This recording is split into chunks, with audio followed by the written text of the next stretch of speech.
আসসালামু আলাইকুম। আজকে সকাল সকাল চলে আসলাম ক্ষেত দেখতে। দেখতে পারতেছেন, এই যে এটা আমার ক্ষেত, তারপরে এইদিকে আমার ক্ষেত। তো সকাল সকাল চলে আসলাম। অনেকদিন যাবত আপনাদের মাঝে ভিডিও দেওয়া হয় না, তো আজকে আমি আপনাদের দেখাবো আমার ক্ষেতের কি অবস্থা।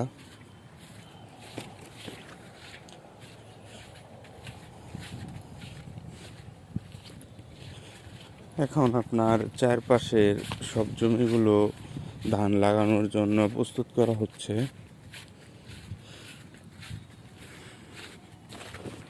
ট্রাক্টর দিয়ে হাল চাষ করছে সকলেই।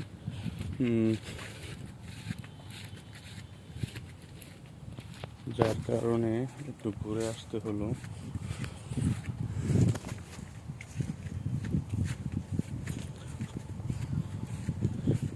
এই দিকের জমিগুলো দেখেন, চারপাশে কিন্তু কলা বাগান, তারপরও মাঝখানে একটু জমিন।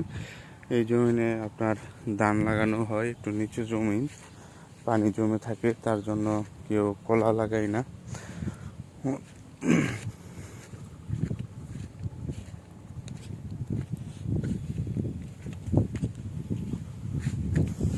দেখতে পারতেছেন কলা বাগান।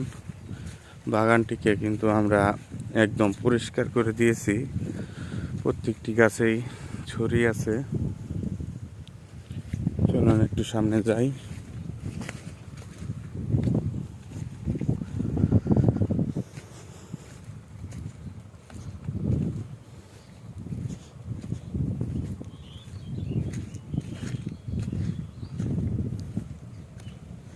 এইদিকে দেখতে পারতেছেন কিছু ছড়ি বিক্রি করা হয়েছে, এই গাছগুলো কেটে ফেলা হয়েছে।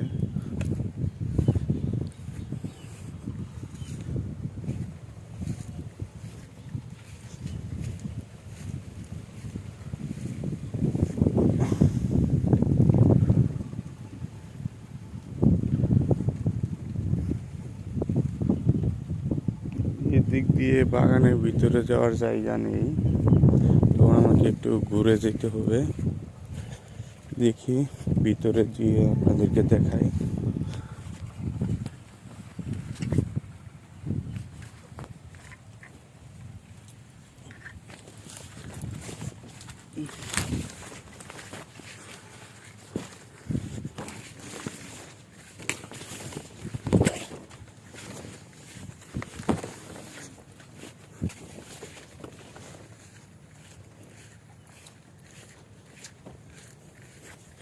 এই বাগানটি একটি ছোট বাগান, প্রায় 4-5 মাস হয়েছে এই বাগানটি লাগানো হয়েছে।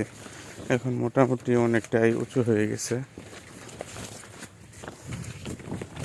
আশা করি আগামী রমজান মাসে এই গাছগুলো থেকে কলা পাওয়া যাবে।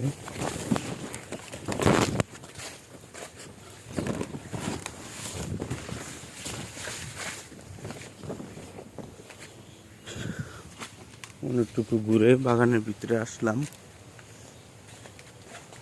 কালকে বাগানের ভিতরে এসে কলাতে ভিটামিন দিয়েছি, যাতে কলাগুলো দ্রুত বড় হয়।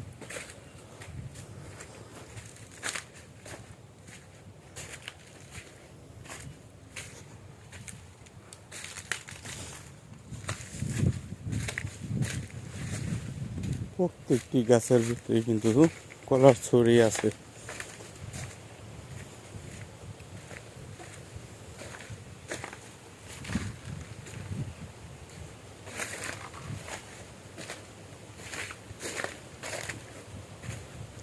তো এই ছিল আজকের ভিডিও। সকলে ভালো থাকবেন, সুস্থ থাকবেন। আসসালামু আলাইকুম।